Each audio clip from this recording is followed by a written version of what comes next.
Roy, what brings you to Henagar, Alabama? Well, friendship of the Louvin brothers. R and Charlie Louvin were good friends of mine and have been all through the years. And when Charlie started to try to put this building up down here and to try to get it advertised, he asked me if I would come down and play for him. At that time, I said, Charlie, I'm not on the road. I've quit the road. I don't know that I could go. But as time rolled along, and he kept asking me every once in a while, Roy, you will come down and visit with me. I just couldn't refuse Charlie Louvin the friendship of coming down here and saying hello to his friends and to let the people know that I and Charlie and I and Ara have been friends a long, long time. See, they have been very nice, not only to me, to my company. All of their songs, or most of their songs, are with my company, the Acuff Publications. And people like that you don't say no to. You have to say, well, if I can be of any help to you, I'll try. I'm curious as to how you developed the entertainment routines on the Grand Ole Opry with the yo-yo and balancing the fiddle bow on your nose. Oh, well, you get in a rut sometimes, just singing, and especially on the Grand Ole Opry, and the time to kill between the songs or the music and commercials. When commercials are on the stage, they can see in the background who is sponsoring the show. And it's a way I have of just kind of keeping the stage alive. People in the audience there, they're 4,400 people, they'd hate to see just a dead stage and listen to a commercial, and they hear it all the time on their radio. So just anything to kind of keep the little fun moving on the stage.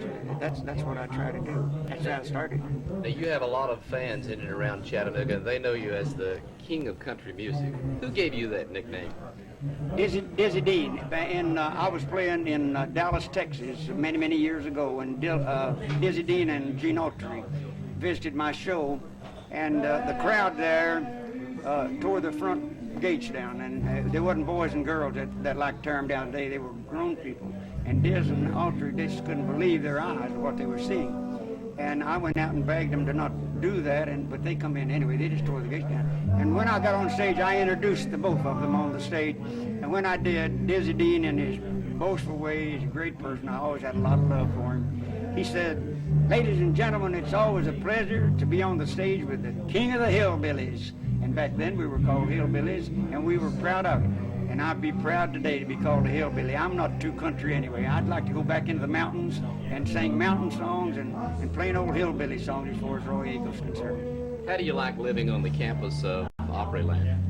Well, I realize that I'm not in my own home, but I have good protection there. They're nice to me, and they've been wonderful to me in every respect. The company there that I've been with, that owns the Opry and all that, I just accepted their invitation and moved and sold my home sold my house rather, and moved to Opryland, and I think I can adjust myself to the occasion and live happily. It'll be kind of quiet through the winter months, but through the summer months there's a lot of activities, and I don't try to get in all of them. I stay in the house, or I walk out the back door, I'm in where the workers are.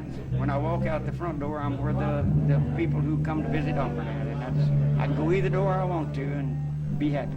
Some of the fans tell us that quite often you're seen out in Opryland, in the park, visiting. Do you enjoy getting out meeting people? Yes, more in the years past than I do now. It's been so hot this year that I haven't visited in the Opryland, but very little, on account of the heat. But normally, and back when we first started, I spent a lot of time in Opryland, letting the people know that I wanted to be part of it.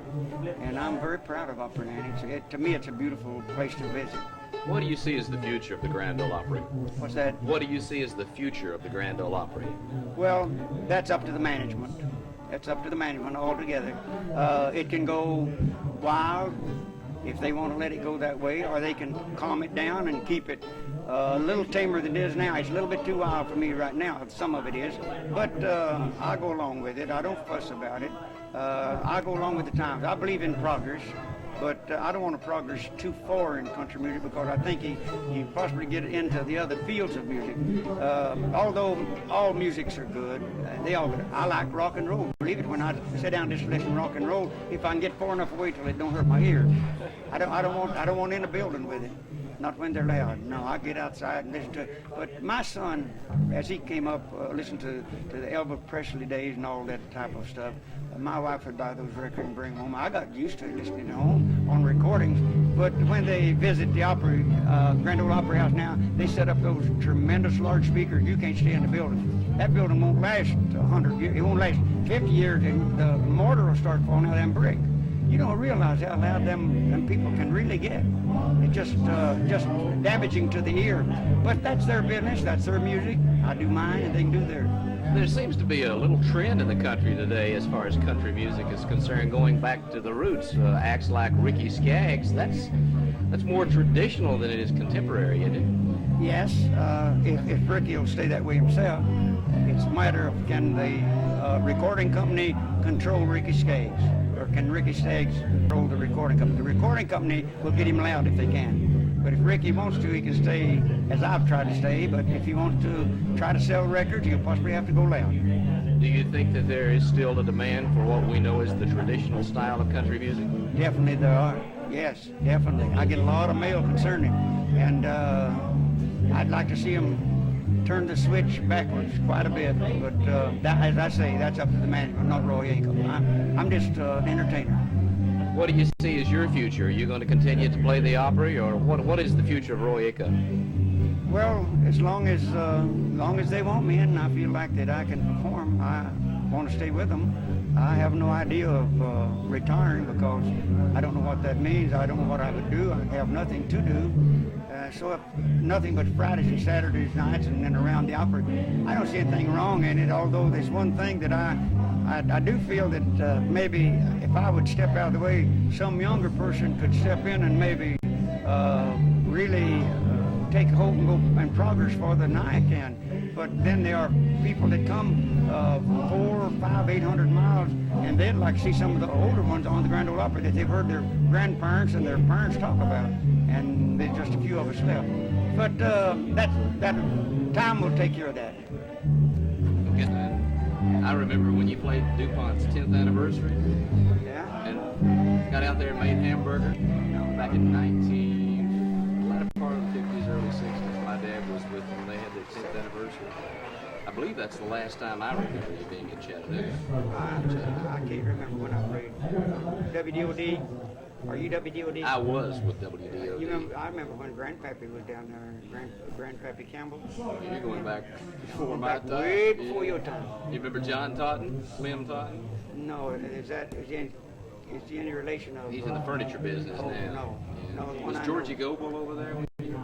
No, George wasn't there. George was at WLS in Chicago. He's there was a cotton. What was that comedian name? He could get off color when he wanted to. Cotton. I don't know who he is. I know.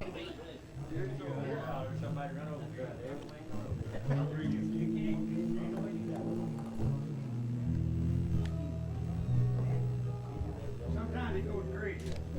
It's like according to what your brain thinks about what yo-yo thinks.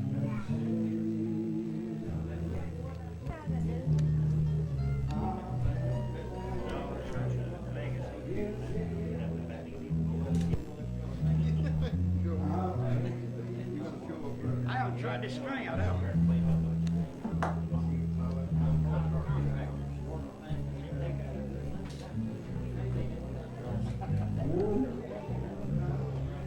That's pretty close quarters. Ouch! I got knots in that string, son.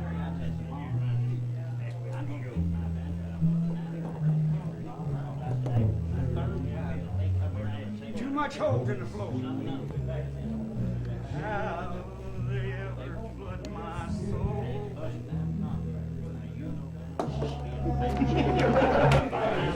How are you, sir? See? I want to get on heat all week. Get on every week. Going up for Okay, first, you're Roy Acuff, and you're next.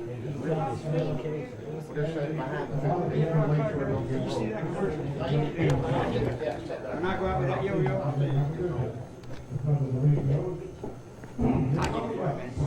I gotta get adjusted I to know that about light up there.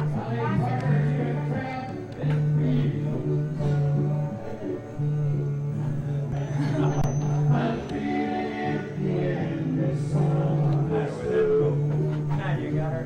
Now you got her.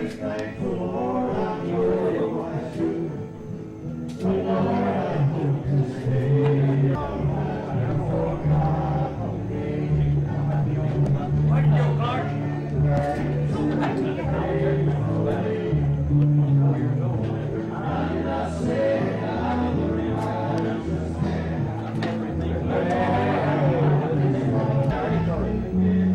Appreciate that.